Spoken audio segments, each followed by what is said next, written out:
ధన్యవాదాలు అధ్యక్ష.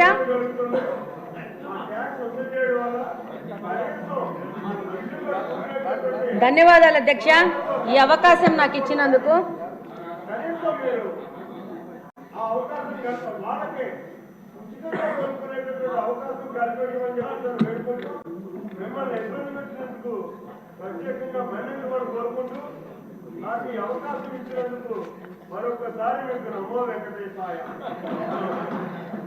ధన్యవాదాలు అధ్యక్ష. ఈరోజు ఈ బడ్జెట్ సందర్భంగా ఈ అవకాశం ఇచ్చినందుకు. వెనకబడిన ప్రాంతం రాయలసీమ ప్రాంతం, అది కడప నియోజకవర్గం నుంచి వచ్చాను. ఈరోజు కడప అంటే చారిత్రాత్మకంగా వెంకటేశ్వర స్వామి తొలి గడప కడప నుంచి వచ్చాను. విపరీతమైన మినరల్ రిసోర్సెస్ ఉన్న ప్రాంతం నుంచి వచ్చాను. కానీ మా నియోజకవర్గానికి మంచినీళ్ళు లేని పరిస్థితిలో మేము చాలా కొట్టుమిట్టాడుతూ ఉన్నాము.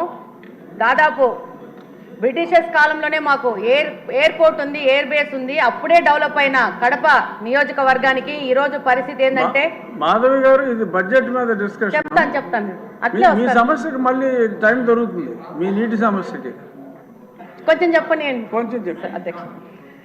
ఈరోజు దాదాపు 164 స్క్వేర్ కిలోమీటర్స్ విస్తీర్ణం ఉన్న కడపలో దాదాపు ఈరోజు 5 లక్షల జనాభా ఉంది.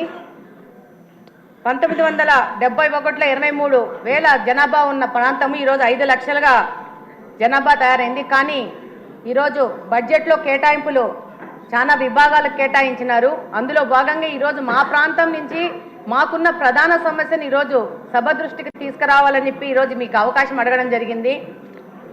అందులో భాగంగా ఈరోజు మాకు వాటర్ రిసోర్సెస్ గురించి చూస్తే 2 water resources, Penna river, Buggavanka almost అది ఫంక్షనింగ్లో లేదు. పెన్నా రిసోర్సెస్ వస్తే, పెన్నా రివర్కి వస్తే 2 Gandi water works, Lingampalli water works నుంచి మాకు నీళ్ళు వస్తున్నాయి. దాదాపు కరువు పీడిత ప్రాంతం వల్ల దాదాపు ఏ డివిజన్లో కూడా 3 నుంచి 4 రోజులకు గాను ఒక్కసారి నీళ్ళు ఇవ్వలేని పరిస్థితిలో కడప నియోజకవర్గం నడుస్తూ ఉంది. దాదాపు 20% గృహాలకు ఇంకా మంచినీళ్ళ కనెక్షన్ లేదు. మేము కార్పొరేషను దాదాపు 20 సంవత్సరాలు కార్పొరేషన్గా ఏర్పడి 20 సంవత్సరాల నుంచి 10 సంవత్సరాలు కాంగ్రెస్ పార్టీ, 10 సంవత్సరాలు వైసీపీ పార్టీ, కార్పొరేషను అక్కడున్న శాసనసభ పక్షగా వాళ్లే ఉంటూ గవర్నమెంట్లో లాస్ట్ 5 సంవత్సరాల నుంచి అదే పార్టీ ఉన్నా కూడా పూర్తి నిర్లక్ష్యానికి గురైంది.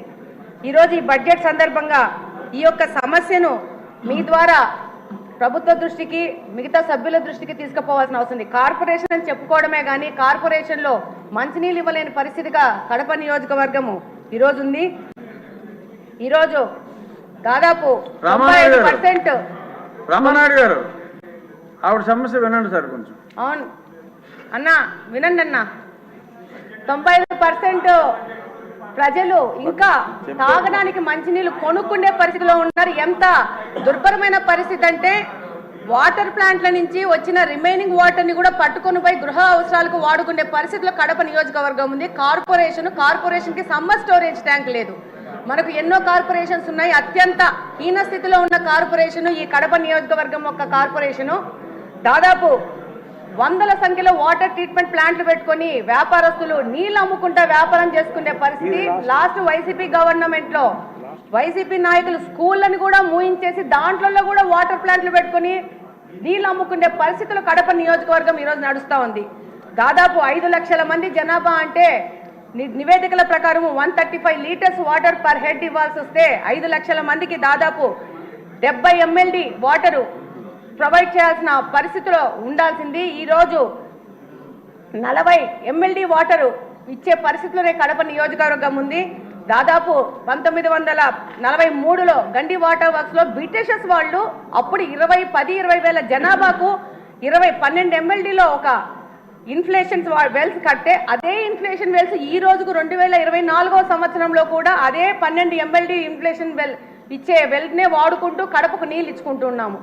దాదాపు 5 నుంచి 6 రోజులకి నీళ్లు రాని పరిస్థితి. వచ్చిన నీళ్లు మురికి నీళ్ళు ఎందుకు వస్తున్నాయంటే డ్రైనేజ్ వాటర్ తీసుకెళ్లి మీ అందరికీ తెలుసు కడపలో బుగ్గొంక అని ఉంటుంది, కడప నడి మధ్యలో వెళ్తూ ఉంటుంది. అందులోకి ఈ యొక్క డ్రైనేజ్ వాటర్ తీసుకెళ్లి అదే వాటరు పెన్నాలో కలిసి అదే వాటర్ మళ్ళీ పంపు చేసుకొని మళ్ళీ వినియోగంకు వాడుకోవాల్సిన పరిస్థితిలో ఉంది. ఒక ఎస్టీపీ లేదు, ప్లాంట్ కట్టలేని పరిస్థితిలో ఈ కార్పొరేషన్ ఉంది, నిధుల కొరత ఉంది. డెఫినెట్గా ఈ యొక్క పాత గవర్నమెంటు అంతకుముందు సోమశిల బ్యాక్ వాటర్స్ అనే ఒక పథకాన్ని ప్రకటించినారు కాంగ్రెస్ వాళ్ళ టైంలో, అది క్యాన్సిల్ అయిపోయింది. మళ్ళా తర్వాత మన తెలుగుదేశం ప్రభుత్వం ఉన్నప్పుడు 2018లో లింగంపల్లి మీద ఒక చెక్ డ్యామ్ కట్టాలని అప్పుడున్న ఇన్ఛార్జ్ శ్రీనివాస్ రెడ్డి గారు ప్రపోజల్ చేస్తే దానికి శాంక్షన్ చేశారు ఇరిగేషన్ మినిస్టర్ గారు. అది 19లో వైసీపీ గవర్నమెంట్ రాగానే దాన్ని కూడా క్యాన్సిల్ చేసిన పరిస్థితి ఏర్పడింది. ఆ తర్వాత 19 నుంచి 24వ సంవత్సరం వరకు వైసీపీ పార్టీ నుంచి గెలిచిన ఎమ్మెల్యేలందరూ రకరకాల ప్రాజెక్ట్స్ తీసుకొని వచ్చారు ప్రచారంలోకి. అందులో భాగంగా జిఎన్ఎస్ఎస్ ఎర్ర చెరువు అని చెప్పేసి ఒక ప్రాజెక్ట్ తీసుకొని వచ్చినారు. దాంతో పాటు ఒక్క నిమిషం అని అయిపోయింది, 1 minute అయిపోయింది. ఆ తర్వాత మళ్ళా మైలవరం నుంచి నీళ్ళు అని చెప్పి అదొక ప్రాజెక్ట్ తీసుకొచ్చారు, అది లేదు. మొత్తం పైపులన్నీ తీసుకొచ్చేసి ఆ యొక్క మా కడపలో పెద్ద పెద్ద పైపులు పడి ఉన్నాయి, దాని ద్వారా నిధుల దుర్వినియోగం జరిగింది. ఇప్పుడు కడప నియోజకవర్గం నుంచి నా యొక్క ముఖ్య వినతి ఏంటంటే మాకు మంచినీళ్ళు ఇవ్వండి అంతే, ఏవి అడగట్లేదు, టీవీలు అడగట్లేదు, ఫ్రిడ్జ్లు అడగట్లేదు, మాకు మంచినీళ్ళు కావాలని సభాముఖంగా కోరుకుంటున్నాను. ఇదొక కడప నియోజకవర్గంలోని ప్రజలందరి బాధను ఈ సందర్భంగా ఈ యొక్క సభ దృష్టికి తీసుకొస్తూ దానికి సంబంధిత మంత్రులు, ఇరిగేషన్ మంత్రులు గారికి, అలాగనే మున్సిపల్ మంత్రులు గారికి, ముఖ్యమంత్రి గారికి ఈ విషయం ప్రత్యేకంగా చెప్పాల్సిన అవసరం ఉంది. మా కడప నియోజకవర్గం 2 ముఖ్యమంత్రులను ఇచ్చింది. 2 ముఖ్యమంత్రుల యొక్క నిర్లక్ష్యానికో మరి వాళ్లకు కడప అంటే చిన్న చూపో, కడప హెడ్ క్వార్టర్స్ లో మంచినీళ్ళు లేని పరిస్థితిలో కడపను తీసుకొచ్చినారంటే చాలా దౌర్భాగ్యమైన పరిస్థితి. మా కడప నియోజకవర్గం ఒక డిప్యూటీ సీఎం ని కూడా ఇచ్చింది. ఆయనకు అవగాహన రాహిత్యం వల్ల దాదాపు కడప నిర్లక్ష్యం చేసుకుని కడపలో నీళ్లు లేని పరిస్థితి, నీళ్లకు రామాని కొట్టుకునే పరిస్థితికి ఈరోజు కడపను తీసుకొచ్చారు. డెఫినెట్ గా మంత్రులు గాని, ముఖ్యమంత్రి గాని, సంబంధిత మినిస్టర్లు గాని ఈ యొక్క విషయాన్ని పూర్తిగా మీరు 3 నిమిషాల్లో ముగించమ్మా. ఆదినారాయణ రెడ్డి గారి తర్వాత ఆయనకి ఇద్దాం. అన్న థ్యాంక్ యూ అన్నయ్య అవకాశం ఇచ్చినందుకు. లేడీస్